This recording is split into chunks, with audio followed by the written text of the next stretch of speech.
Ah, God. You win this round, ancient cursed artifact. Oh, hi there, it's me, Aaron. Welcome to another edition of Thorgiween.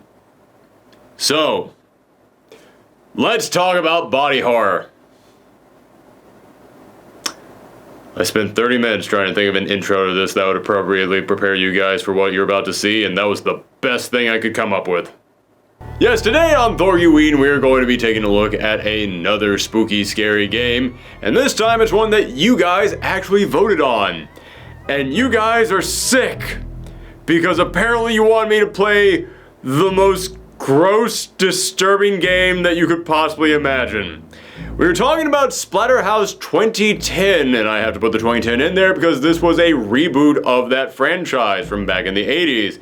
Now, this is a game that to say it's bloody, to say it's gory, to say that it is grotesque, would be an understatement. I need the entirety of the thesaurus to come up with the appropriate terms in order to describe what you're about to see.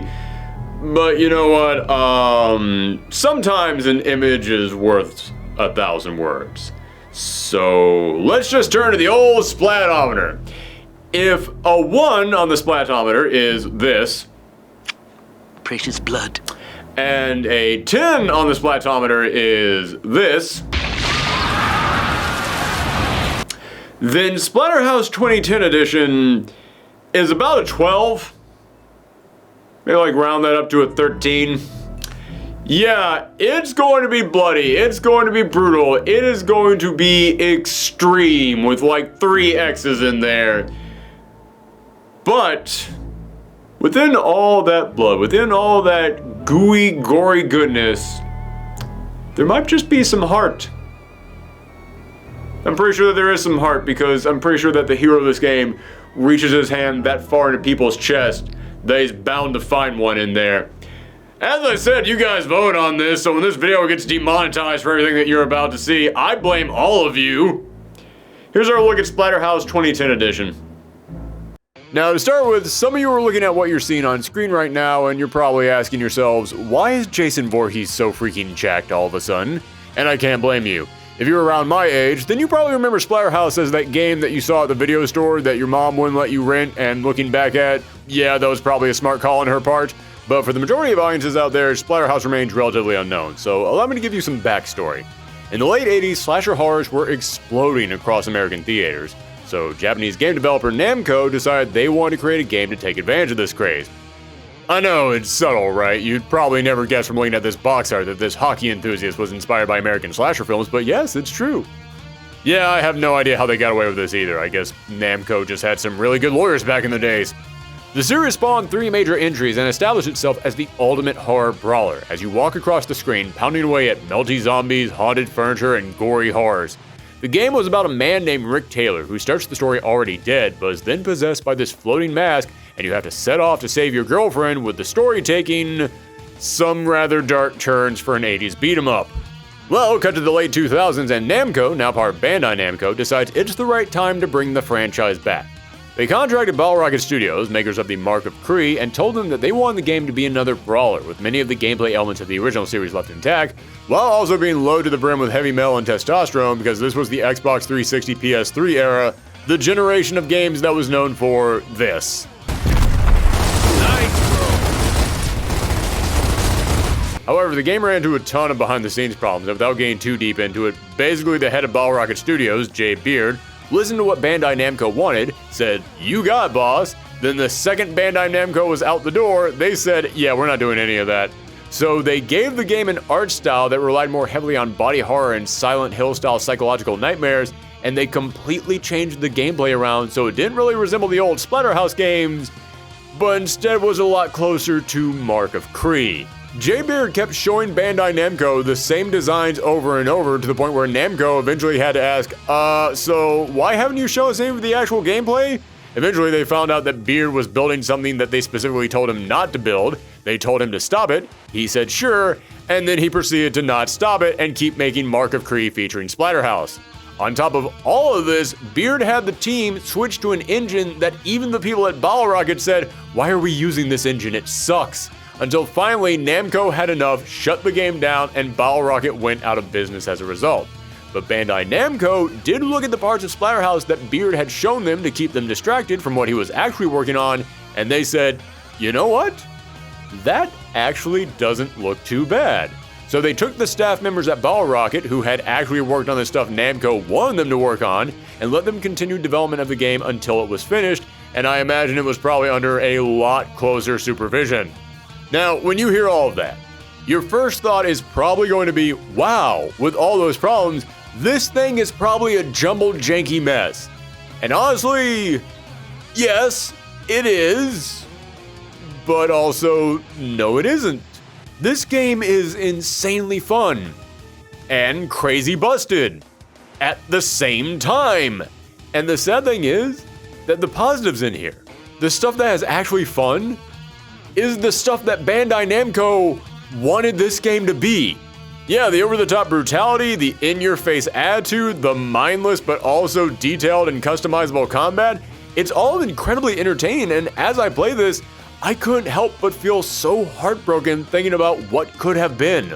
All the problems with this game, like the clunky graphics, a frame rate that chugs, whole sequences with no sound effects, spoken dialogue that ranges wildly in volume, running and jumping sections where you don't even feel like the character is connected to the screen.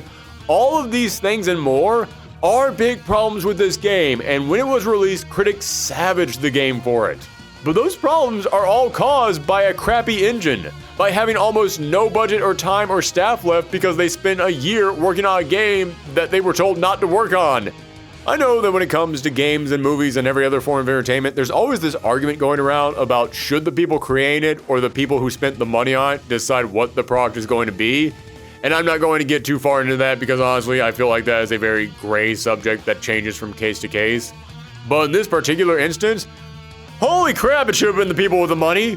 Because once you know the story and once you play this game, you can clearly tell the fun parts were the parts that Bandai Namco wanted.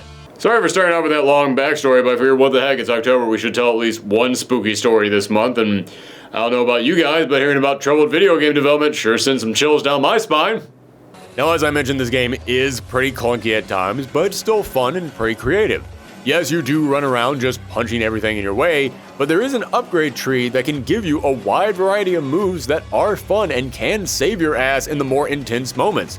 But the smartest thing about the combat is that despite our protagonist's tank-like physique, his health bar is made of tissue paper. It drops fast.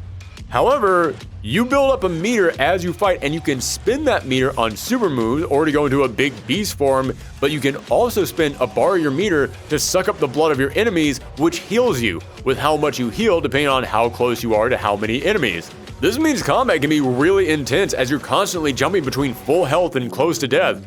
And it means that if you want to heal, you need meter, and you build up meter by fighting. So this game rewards you heavily for going in and being aggressive, because just look at this guy.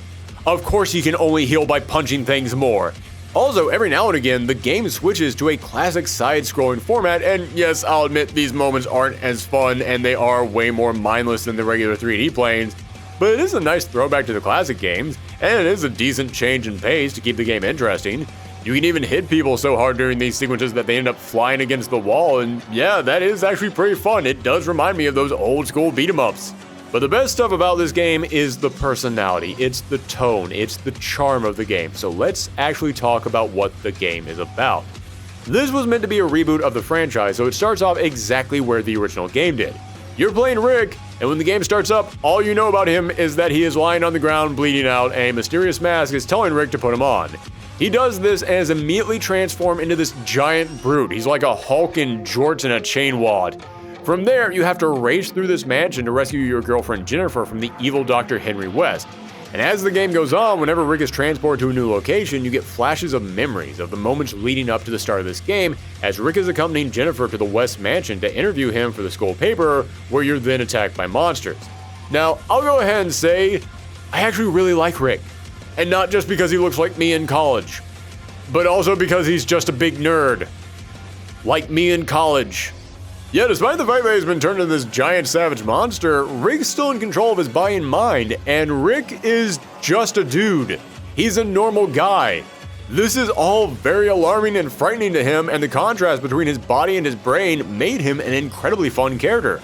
But what makes our protagonist so great is that he's practically a 2-in-1 deal, because he's also got the voice of the cursed mask he's wearing talking to him at all times, and these two play off each other so well. The mask knows that Dr. West is trying to summon in these eldritch old gods, and the mask and these gods have some history, and he wants revenge. While Rick couldn't care less about any of that. He just wants to save his girlfriend, which the mask couldn't care less about. So for the time being, their goals are aligned, even if their motivations are not. And they know that. They are both just a means to an end for each other. What are you? I don't know anything about you. You set me free, I owe you. That's all you need to know. Yeah, well, somehow I don't believe you. And somehow I don't care. Listening to these two very different characters bounce off each other is one of the best things about this game, and a lot of that comes from the voice cast. You've got Josh Keaton playing Rick, and he perfectly captures that scrawny, relatable everyman vibe. I'm sure even if you don't know a lot about voice actors, you'll probably recognize him from somewhere. Either as Shiro from the Netflix Voltron, Hal Jordan from that super underrated Green Lantern animated series, or where I'm most familiar with him, Spider-Man in the critically acclaimed Spectacular Spider-Man series. And speaking as a big Spider-Man fan, I love this because the fact that you've got Keaton playing a guy overtaken by a powerful evil force that keeps speaking horrible things into his brain that makes him really strong means this is basically the best Venom game that we're ever going to get. Also, it felt really good to hear Peter Parker say a line like this. Oh, hell yes! Did you see that shit? Oh, what, no comment? I just caught a fucking meteor! Yeah, whatever. I refuse to believe anyone can hear that line and then hate this game. And then as the Terror Mask, you've got the living legend Jim Cummings, and you can tell this guy is a seasoned pro because he knew exactly what this game was, and he knew exactly what they want from him. He dives into this role and lays on the cheese with expert craftsmanship. I mean, just listen to this line after you beat a boss that was a haunted doll. Listen to how much he just leans into the delivery of this line.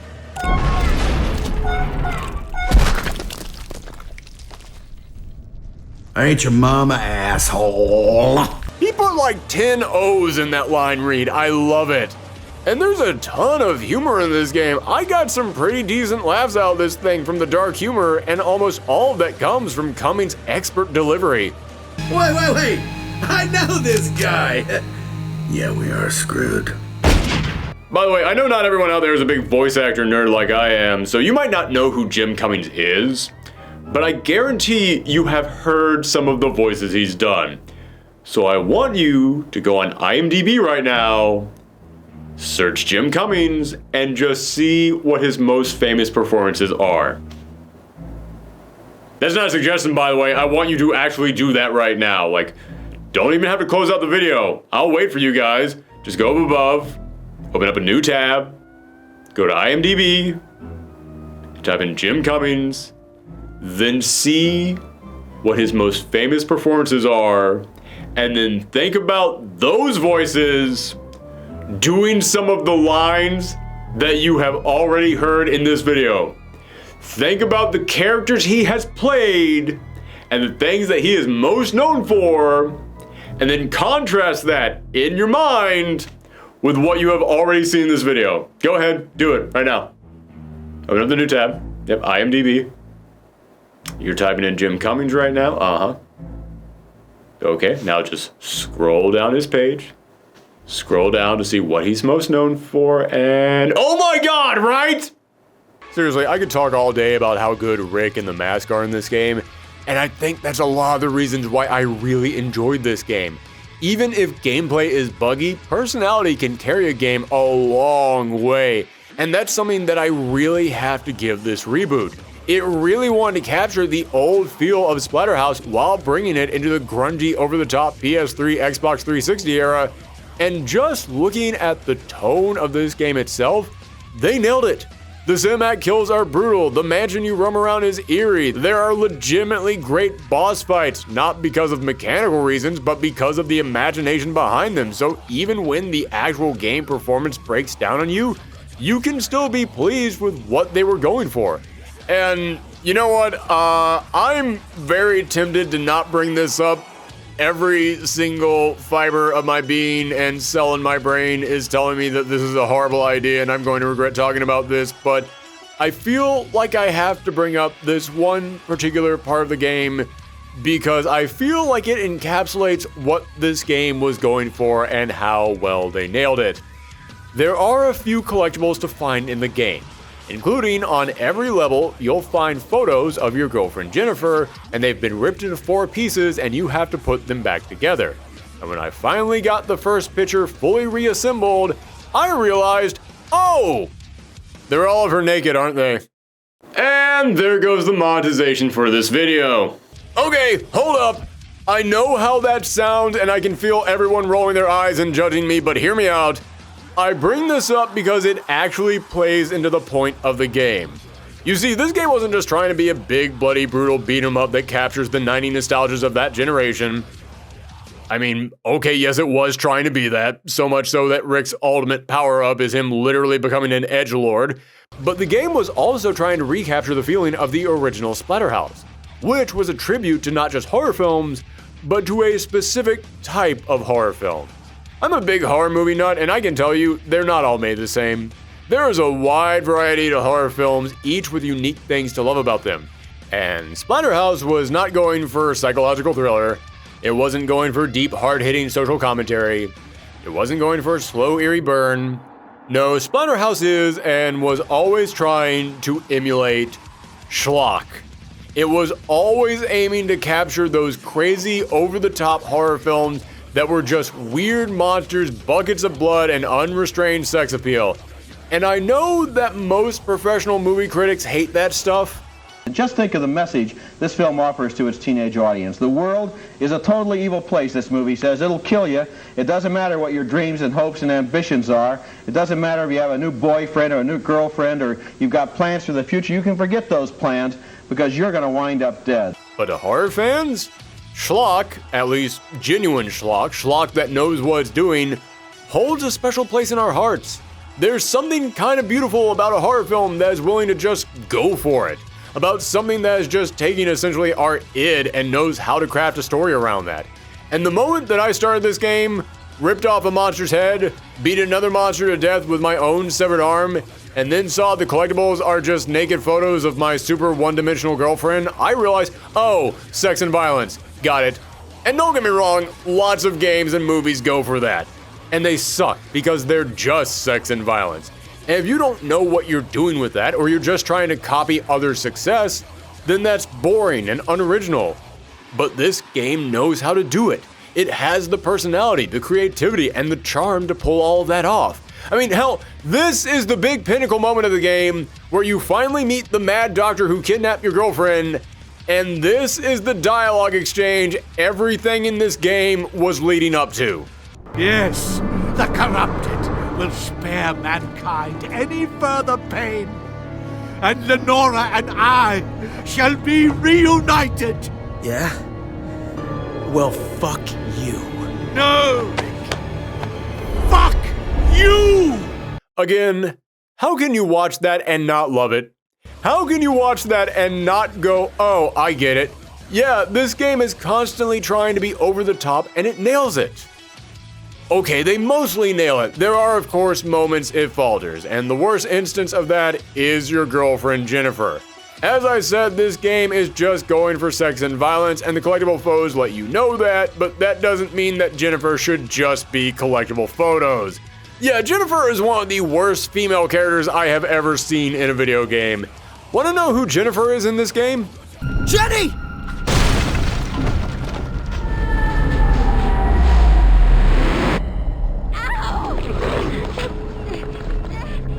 Yeah, that's it. That is literally all there is to her. She's the girl who is way too hot for Rick and just screams for help.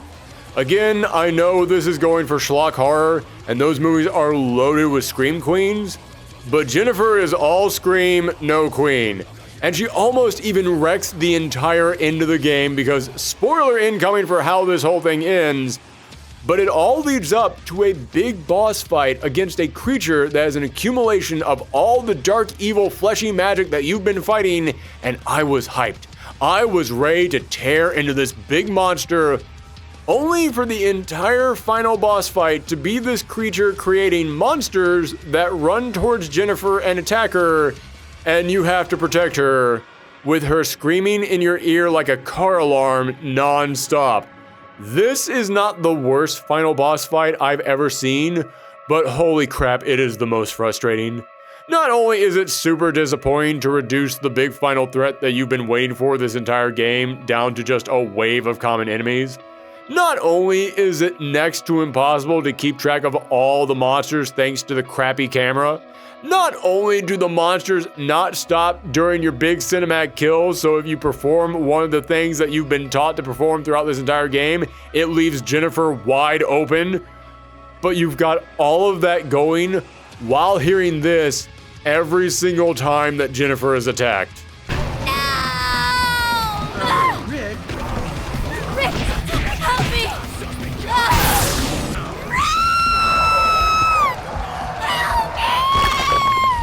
Yeah, as I said, this game had a lot of behind-the-scenes problems, and you can look at this final boss fight and realize, oh, this is the exact second that they ran out of time and money. There is no balance, there is nothing interesting, and nobody even tested it to make sure it wasn't ear-shatteringly annoying. It almost ruined the entire game. Almost. But in the end, the personality of this game, the super fun customizable combat that turned a mindless slobber knocker into something way more entertaining than I expected, the back and forth between Rick and the Mask, and the passion that you can feel and hear from the people who actually got what this game was supposed to be, it not only saves the game, it makes it one of the only games I've ever played that went for the schlocky B-horror vibe and actually nailed it. So yes, despite all the problems that this game has, and it does have problems, I need to stress that I'm not trying to sweep anything under the rug on this. I mean, heck, I didn't even talk about the insanely long load times this thing has. But despite all those problems, every single time that I thought about buying this game back in the past, I would always look up reviews, and the reviews always savaged it. They always just talked about the problems. And I came to realize there's so much more to this game than just the problems. There's actually a lot to enjoy in this thing. I had a blast playing this game. And yeah, if you're into schlocky B-movie horror and just old school beat 'em ups loaded with that PS3, Xbox 360 level of edge, this game is great for that. Sadly, it might be a little bit hard to find because it has been taken off of all the digital stores. There are still a bunch of physical copies out there that people are selling on eBay, with the PS3 versions going for a bit pricey, around like $60, $70, about the price of a brand new game. But for some reason, Xbox 360 copies go for way less, and I have no idea why that is, but that seems to be a running theme when it comes to game collecting. Over the past couple of years, I've gotten more serious about actually hunting down the games that I've always wanted to own, and I've come to the realization that for some reason PS3 owners just got screwed. Like, all of our games go for like 60, 70 bucks, but Xbox 360 owners, all of their games, even if it's the exact same games, go for like half of that. I have no idea why that is, and I'm going off on a tangent right now about, because if someone out there knows, please let me know. I'm very curious. Anyway, we're talking about this. Yeah, so it might be kind of hard to hunt down a copy if you got the PS3, but if you got the Xbox 360, you can still find a copy easily. But even if you have to work a little bit for this, if any of this sounds interesting to you, I would totally suggest checking this game out. Mostly because, as I said, this is a reboot of the classic Splatterhouse franchise from the late 80s, early 90s, and copies of those games are impossible to find. Those things go for hundreds and hundreds of dollars. It is so hard to find a copy of the old original Splatterhouse games. Unless you own this. Because yes, all three of the original Splatterhouse games are in this game. After you beat the story mode, you will unlock all of the original games that you can just play on this. That's amazing! Why don't more reboots do that? I'm sorry, at this point I'm just rambling, everyone. I really want to just keep talking about this game. This thing was insanely fun. The game that Kotaku called the bloodiest game of E3. Oh, that's some high praise and definitely speaks to the actual quality of the game itself. Anywho, did you know this thing was written by Gordon Rennie of Necronauts and Judge Dredd? There's so much information on the back cover of this game. Anywho, thank you guys very much for tuning in. Let me know what you thought of our video today in the comments down below, or you can always follow me on Twitter at Thorgies Arcade. And if you want to see more of these videos, we're doing Thorgiween videos all week long, all leading up to Halloween. So make sure that you check back every single day for new content from us. Thanks for tuning in, everyone, and happy Halloween.